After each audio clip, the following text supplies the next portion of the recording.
नमस्ते, मी योगेश कुटे. लेट्सअप खबर बातमध्ये तुम्हा सर्वांचं पुन्हा एकदा स्वागत. राज्यात गाजत असलेल्या कथित हनी ट्रॅप प्रकरणामध्ये आज मोठा खळबळजनक खुलासा झालेला आहे. या खुलासा कोणी केलेला आहे तर ज्या महिलेनं संबंधित अधिकाऱ्यांच्या विरोधात तक्रारी केलेल्या होत्या, ज्या महिलेचं असं म्हणणं होतं की माझ्यावरती अन्याय झालेला आहे, अत्याचार झालेला आहे, ती महिला आज पहिल्यांदा कॅमेऱ्यासमोर आलेली आहे. आणि या महिलेनं सध्या तरी 2 अधिकाऱ्यांची नावं घेतली आहेत. ते दोन्हीही ठाणे आणि नवी मुंबईमधले सहाय्यक पोलीस आयुक्त आहेत. या दोघांचेही फोटो या महिलेनं दाखवलेले आहेत. करुणा मुंडे यांच्यासोबतच या महिलेची प्रेस कॉन्फरन्स झाली आणि पहिल्यांदा तरी तिनं 2 जणांचे फोटो दाखवून यांच्याबाबतचं बरेच मटेरियल माझ्याकडे आहे, मला या दोघांनी कसं फसवलं, मला घरी बोलावून गुंगीचं औषध पाजून माझ्यावरती अत्याचार केला, अशा प्रकारचं तिची बाजू या महिलेनं मांडलेली आहे. आता पहिल्यांदाच असं कोणीतरी पुढे येऊन या प्रकरणाची जी नुसती वरवरची चर्चा होती ती आता एका फिर्यादीपर्यंत अधिकृतरित्या पोहोचलेली आहे. त्यामुळं आता या महिलेची नंतर पुढे प्रश्नोत्तर पत्रकारांशी झालेली नाही आहेत. तिने फक्त या 2 अधिकाऱ्यांपुरतंच सध्या तरी हे प्रकरण मर्यादित ठेवलेलं दिसत आहे. आता हा जो 72 आकडा आहे, मग तो 72 आकडा आला कसा, याच्यामध्ये 4 मंत्र्यांची नावं आली कशी, याचा सगळाच आता लेखाजोखा मला वाटतं पोलिसांकडनं घेतला जाईल. पण यातली गडबड गुंता किंवा यातली गोंधळ टाकणारी परिस्थिती अशी आहे की महाराष्ट्रामध्ये एकाच पातळ्यावरती अशी 2-3 प्रकरणं सध्या सुरू आहेत. पहिलं जे प्रकरण आहे ते प्रफुल्ल लोढा, की जो प्रफुल्ल लोढा एकेकाळी गिरीश महाजनांचा उजवा हात होता.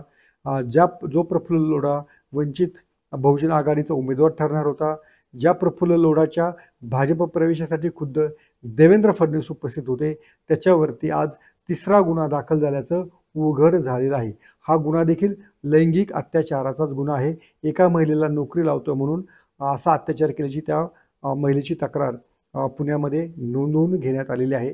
याच्या आधी त्याच्यावरती पॉस्को म्हणजे एक कठोर आणि कडक कायदा आहे, त्याच्या अंतर्गत लोढाला मुंबईमध्ये याच्या आधीच त्याच्यावरती गुन्हा दाखल झालेला आहे. आता तिसरं जी प्रकरण आहे किंवा तिसरं जो घटनास्थळ आहे ते आहे नाशिक.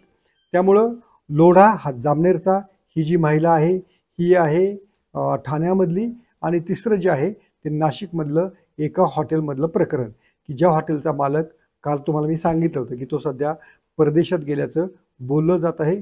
त्यानं ठिकठिकाणी कॅमेरे लावलेले होते.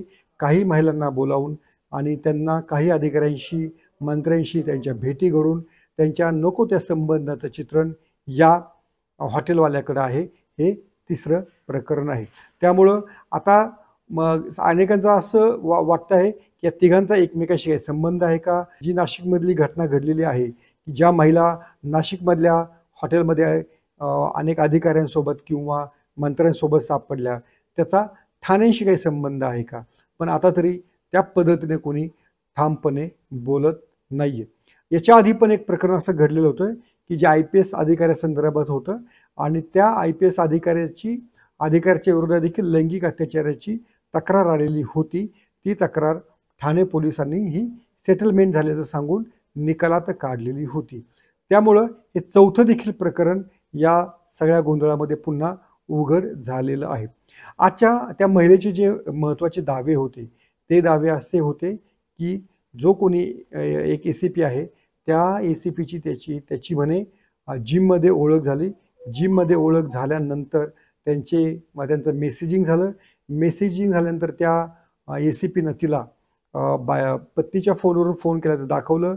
महिलेच्या आवाजामध्ये तिला घरी बोलावून घेतलं, चहासाठी बोलावून घेतलं आणि त्यावेळेस तिला असं लक्षात आलं की त्याच्या घरामध्ये महिला नाही आहे, तर दुसरा आणखीन एक ACP दर्जाचाच अधिकारी त्या ठिकाणी आहे. आता ती महिला होमगार्डमध्ये सर्व्हिसमधला होती, त्यामुळं तिला सगळ्या अधिकाऱ्यांचे पद किंवा त्यांचा दर्जा हा माहीत असावा असं आपण या ठिकाणी गृहीत धरूया.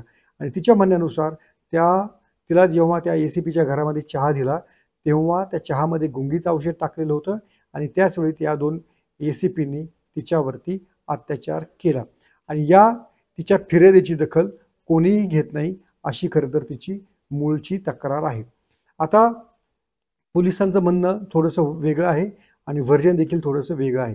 आता जी माहिती येते आहे की या महिलेच्या विरोधात तब्बल 11 खंडणीच्या केसेस आहेत, की तिची ही मोडस ऑपरेंडी आहे की अधिकाऱ्यांना अशी स्वतःहून ओळख वाढवायची, लगट वाढवायची आणि त्यातनं त्यांनाच या जाळ्यामध्ये ओढायचं आणि ओढल्यानंतर त्यांच्याकडनं मोठ्या प्रमाणात खंडणी मागायची. जर खंडणी दिली नाही तर मी तुमच्यावरती गुन्हे दाखल करेल, मी तुमच्यावरती अत्याचाराच्या केसेस दाखल करेल, अशी ही तिची मोडस ऑपरेंडी असल्याचं पोलिसांचं म्हणणं आहे. तसं त्यांनी हायकोर्टात एका याच महिलेच्या संदर्भामध्ये सुरू असलेल्या सुनावणीमध्ये सांगितलेलं होतं. पण जरी हे खरं असलं तरी या महिलेला चौकशीसाठी बोलून की सगळं जे एकूण जे प्रकरण आहे त्या प्रकाराचा सोक्षमोक्ष का लागत नाही, हा खरा मूळचा मुद्दा आहे. याच हायकोर्टामधल्या सुनावणी दरम्यान पोलिसांनी असं देखील सांगितलेलं आहे की एका IPS अधिकाऱ्यानं, हा ACP वेगळे, एका IPS अधिकाऱ्यानं मला तुझ्या मुलीला माझ्याकडे पाठव अशा प्रकारची विचारणा केल्याचं या महिलेनं तक्रारीत म्हटलेलं आहे.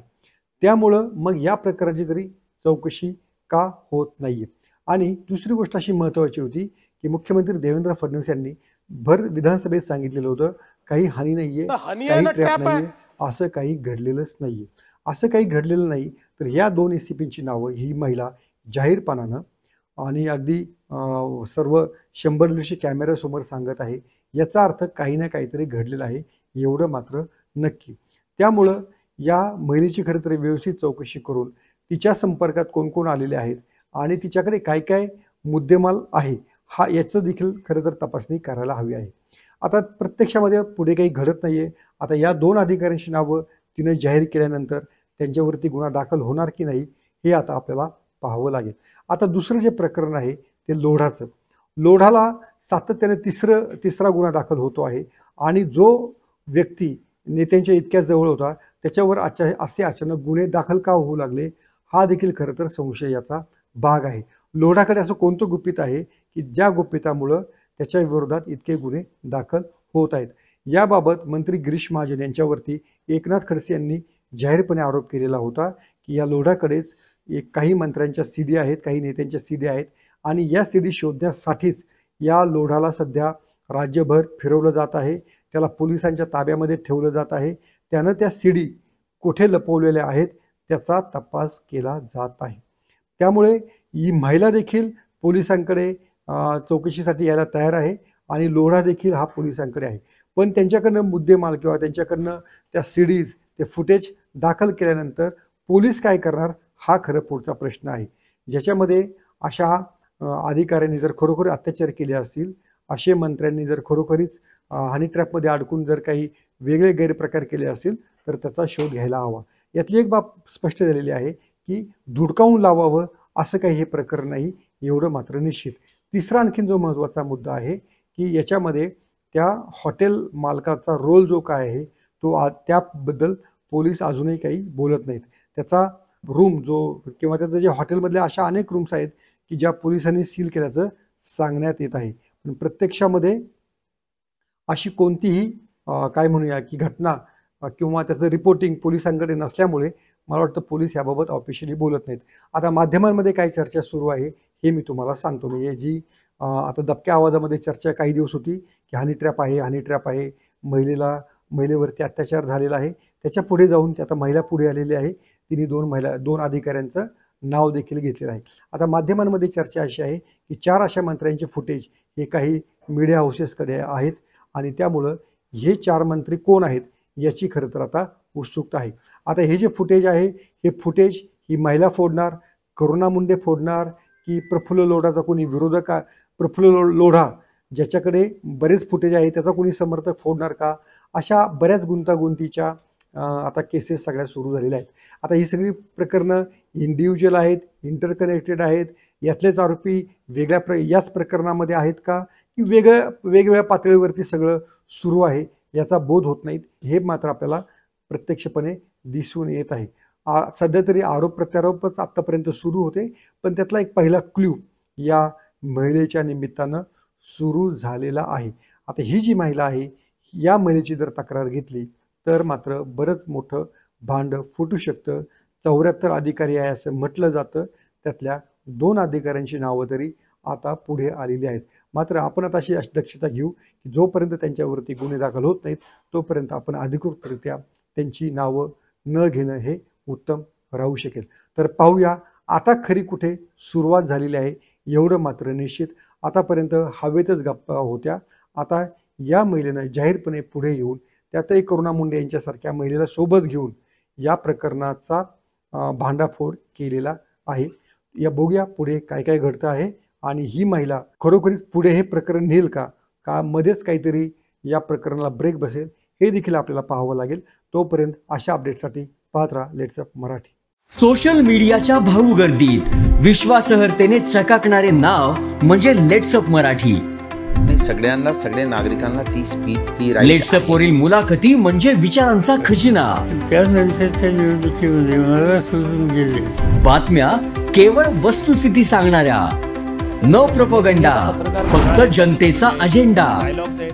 क्योंकि आने वाला कल जाने वाला है, जाने वाला कल आने वाला है. राजकारण, मनोरंजन असो की क्रीडा क्षेत्र, महाराष्ट्राची स्पंदने संवेदनशीलतेने टिपणारे माध्यम म्हणजे लेट्स अप मराठी. जगासोबत एक पाऊल पुढे राहण्यासाठी लेट्स अपचे ॲप, सोशल मीडिया आणि वेबसाईट सोबत कनेक्टेड रहा.